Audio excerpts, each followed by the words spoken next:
నమస్తే. ఎన్నో విషయాలు ఆధ్యాత్మికంగా నిరంతరం ఛానల్లో ప్రసారం అవుతూనే ఉంటాయి. మీ అందరి ఆదరాభిమానాలతో పంచతంత్ర కథలు అనే శీర్షిక ప్రారంభించడం జరిగింది కొన్ని నెలల క్రితం. చాలామంది చక్కగా ఆదరిస్తున్నారు, పిల్లలకి చెప్తున్నారు. ఇందులో 3 భాగాలు కంప్లీట్ చేసుకున్నా. మిత్రలాభం, మిత్రభేదం, విగ్రహం కంప్లీట్ అయిపోయాయి. అన్ని వీడియోస్ ఒకదాని తర్వాత ఒకటి లింకప్గా ఉంటుంది. అన్నీ కూడా కథలు, ఒక కథ తర్వాత నెక్స్ట్ ఏం కథ వస్తుందనే కంటిన్యూషన్ ఉంటుంది. అలా చూసే ప్రయత్నం చేయండి. ఇక సంధి లాస్ట్ ఎపిసోడ్స్లో ఒక 3 కథలు చెప్పుకోవడం జరిగింది. తదుపరి కథ ఏమిటి, ఈరోజు ఏం కథ చెప్పబోతున్నారు గౌరీశంకర్ గారు, తన మాటల్లోనే విందాం. మరొకసారి చెప్తున్నాను, గౌరీశంకర్ గారు నేను అడిగిందే తడవుగా నాకు పరిచయం అయింది మొదలు ఇప్పటి వరకు, ఈ ప్రోగ్రాం చేసే వరకు అసలు ఎక్కడ ఆబ్సెంట్ లేకుండా, ఈవెన్ నేను ఒకవేళ ప్రోగ్రామ్ షెడ్యూల్ మర్చిపోయినా ఒక మెసేజ్ అన్నా వస్తుంది సార్ నుంచి. సో సిన్సియర్ అని చెప్పొచ్చు. పని పట్ల అంత అంకిత భావం ఉండాలి. అలాంటి కథలు కూడా మన ఈ పంచతంత్ర కథల్లో వస్తూ ఉంటాయి. అందుకనే ప్రతి కథని మొదటి నుంచి చివరి వరకు చూడండి. చూసి మీ అభిప్రాయాన్ని, మీకు ఎలా అనిపించింది ఎపిసోడు ఖచ్చితంగా కామెంట్ బాక్స్లో తెలియజేయండి. నమస్కారం సార్. నమస్కారం అండి. సార్, సంధి మనం లాస్ట్ టైం 3 కథలు చెప్పుకోవడం జరిగింది. ఒకదాని తర్వాత ఒకటి కంటిన్యూషన్గా చెప్పారు. ఈరోజు ఏ కథ మొదలు పెట్టబోతున్నారు చెప్పండి. తప్పకుండా. సంధి అంటే మనం అనుకున్నాం, ఇద్దరి మధ్యలో ఒక ఒప్పందం కుదరటం, ఏదైనా తగాదా వచ్చినప్పుడు రాజీ పడటం, అడ్జస్ట్ అయిపోవటం, మళ్ళీ కలిసిపోవటం. ఇది మామూలు భాషలో చెప్పాలి అంటే. ఇక్కడ మనకి ఈ కథల్లో అంతా కూడా రాజులు, రాజ్యాలు, యుద్ధాలు అని కనపడుతుంది. ఆనాటికి ఆ పరిస్థితులు బట్టి అది ఇవాళ సమాజానికి కూడా మనం అన్వయించుకోవచ్చు. అలా మనం ఏం చెప్పుకున్నాం సంధిలో అంటే, కర్పూర ద్వీపాన్ని పరిపాలించేటువంటి హిరణ్యగర్భుడు అనేటువంటి హంస, ఆ రాజు బాగా సంపన్న దేశం, మంచివాడు. ఆ పక్కన ఉన్నటువంటి కర్పూర ద్వీపాన్ని చిత్రపర్ణుడు అనేటువంటి మరొక రాజు పరిపాలిస్తున్నాడు. అతను నెమలి. అంటే ఇక్కడ హంస చెప్పడానికి కారణం ఏంటంటే అవి జలచరాలు, నీళ్లలో బతికేటువంటివి. ఈ నెమలి నేల మీద బతికేటువంటిది. ఇది ఉన్నటువంటి విషయం. ఆ కర్పూర ద్వీపాన్ని పరిపాలించే చిత్రపర్ణుడు మాయోపాయం చేత ఈ హిరణ్య గర్భుడి పైన దండెత్తి యుద్ధాలు, రెండింటి మధ్యలో ఈ జంబూద్వీపం, కర్పూర ద్వీపం, ఈ ఇద్దరి మధ్యలో యుద్ధం జరగటం. ఆ యుద్ధంలో చిత్రపర్ణుడు మరి హిరణ్య గర్భుడు ఇద్దరు గాయపడటం, మళ్ళీ తిరిగి ప్రాణాలతో బయటపడటం, ఇదంతా జరుగుతుంది. చివరికి ఈ కర్పూర ద్వీపాన్ని ఈ చిత్రపర్ణుడు కైవశం చేసుకొని మాయోపాయం చేత ఆ కోటను దక్కించుకొని వాళ్ళపైన విజయాన్ని సాధిస్తాడు. అప్పుడు హిరణ్య గర్భుడు ఓడిపోతాడు. ఓడిపోయి ఎక్కడో తలదాచుకొని కొన్నాళ్ల తర్వాత బయటకు వచ్చి మళ్ళీ తన సైన్యాన్ని అంతా సమీకరించుకొని తన మంత్రులు, సైనాధిపతులు కర్మించుకొని ఏమిటి మరి తర్వాత ఏం చేద్దామని ఆలోచిస్తూ ఉంటారు. ఈ నేపథ్యంలో అక్కడ చిత్రపర్ణుడు కర్పూర ద్వీపానికి తన దగ్గర ఉన్నటువంటి మేఘపర్ణుడు అనేటువంటి ఒక అతన్ని రాజుగా చెయ్యాలి అని ఆలోచిస్తూ ఉంటాడు. అది ఈ చిత్రపర్ణుడి దగ్గర మంత్రి దూరదర్శి అనేటువంటి మంత్రి ఉంటాడు. మంత్రులు ఎప్పుడూ మంచి చెప్తారు, మంచి సలహాలు ఇస్తారు. అవి రాజులకి చెవికెక్కవు కొందరికి. అలా ఈ చిత్రపర్ణుడి దగ్గర ఉన్నటువంటి దూరదర్శి అనేటువంటి రాజు, మరి అయ్యా మనం చేసింది చాలా అన్యాయం, అధర్మ యుద్ధం చేశాం. హిరణ్య గర్భుడు చాలా మంచివాడు, కానీ మనం ఒక రకంగా దొంగ దెబ్బ తీసాం. అర్ధరాత్రి వెళ్ళి కోటని స్వాధీనం చేసుకొని రాజ్యాన్ని అపహరించాం. అటువంటి రాజ్యానికి చిత్రపర్ణుడు ఇప్పుడు ఆ కర్పూర ద్వీపానికి మేఘవర్ణుణ్ణి అక్కడ సామంతరాజుగా చెయ్యాలి అనుకుంటున్నాడు. అది సరైంది కాదు అని చెప్పేసి దూరదర్శి చెప్తూ ఉంటే ఇది చిత్రపర్ణుడి చెవికి ఎక్కదు. అప్పుడు ఆ సందర్భంలో కొన్ని కథలు కూడా చెప్తాడు. అప్పుడు చిత్రపర్ణుడు అంటాడు, కర్పూర ద్వీపానికి రాజుగా మేఘపర్ణుడిని చేస్తే రేపొద్దున అతను మిగతా రాజ్యాల నుంచి కప్పమంతా కూడా వసూలు చేసి మనకు బోలెడంత ధనం వస్తుంది, అందుకని నేను అలా చేస్తున్నాను అంటే మీరు ధనానికి ఆశపడుతున్నారే తప్ప ఆ ధనం వల్ల ప్రయోజనం ఉండదు. ఇదిగో ఈ కథలు చెప్తానని గతంలో కొన్ని కథలు చెప్పాడు. ఆ కథల్లో దేవశర్మ తేలపిండి అని ఒక కథలో అతని నిద్దట్లో కలలు కనడం, ఆ కుమ్మరి కుండల్ని పగలగొట్టడం, ఏ తేలపిండి కుండ నుంచి డబ్బు సంపాదించాలనుకుంటాడో ఆ కుండనే నిద్దట్లో పొరపాటున కర్రతో పగలగొట్టడం, అదంతా నేలపాలు కావడం, కలలన్నీ మరి నిష్ప్రయోజనం కావటంతో అంతవరకు మనం చెప్పుకున్నాం. అంటే కథకి మధ్యలో ఒక లింక్ ఉంటుంది. ముందు ఆ లింక్ చెప్పుకున్నాక కథల్లోకి వెళితే అర్థమవుతుంది. సో అప్పుడు ఇక్కడ కర్పూర ద్వీపానికి మేఘపర్ణుడిని రాజుగా చేయటం అనేది చిత్రపర్ణుడి మంత్రి దూరదర్శికి ఇష్టం ఉండదు.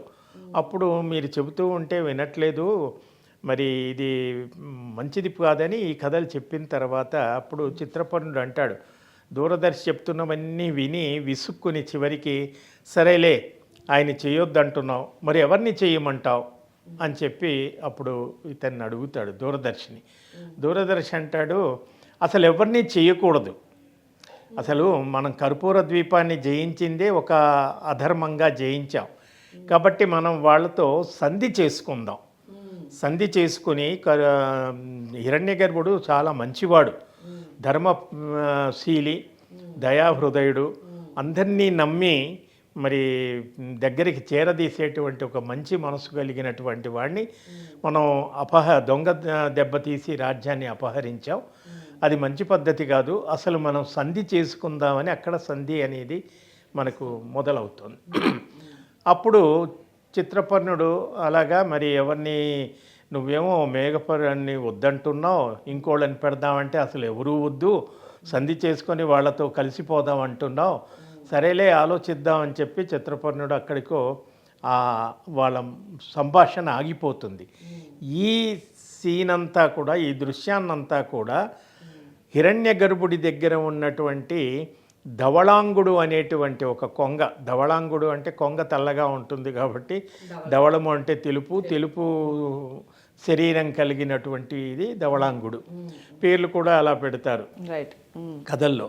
ఆ ధవళాంగుడి ద్వారా ఇప్పటి వరకు మనం చెప్పుకున్నదంతా ధవళాంగుడు వచ్చి ఈ హిరణ్యగర్భుడితో చెప్తున్నాడు, అయ్యా మహానుభావ ఇలా జరిగింది, అక్కడ ఏం జరుగుతోంది. ఈ ధవళాంగుడు కూడా గూఢచారిగా వాళ్ళ రాజ్యంలో జంబూద్వీపంలో చిత్రపర్ణుడి దగ్గర మారువేషంలో ఉండి ఈ రహస్యం అంతా తెచ్చి చెప్తున్నాడు. అదేవిధంగా అక్కడ ఉన్నటువంటి మేఘపర్ణుడు కూడా మారువేషంలో వచ్చి ఇక్కడ హిరణ్యగర్భుడి దగ్గర ఉండి ఈ సమాచారం అంతా అక్కడ చేరవేస్తేనే వాళ్ళు దండెత్తి రాజ్యాన్ని వశపరుచుకున్నారు. ఇది గతంలో జరిగింది. ఇక్కడ ఏం జరుగుతుందంటే ఎప్పుడైతే ఈ ధవళాంగుడు ఇలా చెప్పాడో అప్పుడు హిరణ్యగర్భుడు అంటాడు, సరే ధవళాంగా, సరే నువ్వు వెళ్ళిపో, మరి తర్వాత ఏమిటి అనేది మేము ఆలోచిస్తాం, నువ్వు మళ్ళీ వెళ్ళి ఆ శత్రు రాజ్యంలోకి వెళ్ళి ఏదైతే ఆ జంబూద్వీపంలో చిత్రపర్ణుడి దగ్గరికి వెళ్ళి అక్కడ మళ్ళీ మరికొంత సమాచారం కూడా తెలుసుకొని ఇలాగే మాకు వచ్చి చెబుతూ ఉండు, దాన్ని బట్టి మనం ఫ్యూచర్ ప్లాన్ ఏమిటనేది ఆలోచిద్దాం అని ధవళాంగుడిని పంపించేస్తాడు. ఎప్పుడైతే ధవళాంగుడు అక్కడికి వెళ్ళిపోతాడో ఇక్కడ సీన్ ఎక్కడ ఉంటుందంటే హిరణ్యగర్భుడు ఒక మారుమూల ప్రదేశంలో ప్రాణాలు దక్కించుకుని ఈ మంత్రి, ఇతని దగ్గర ఉన్న మంత్రి పేరు సర్వజ్ఞుడు.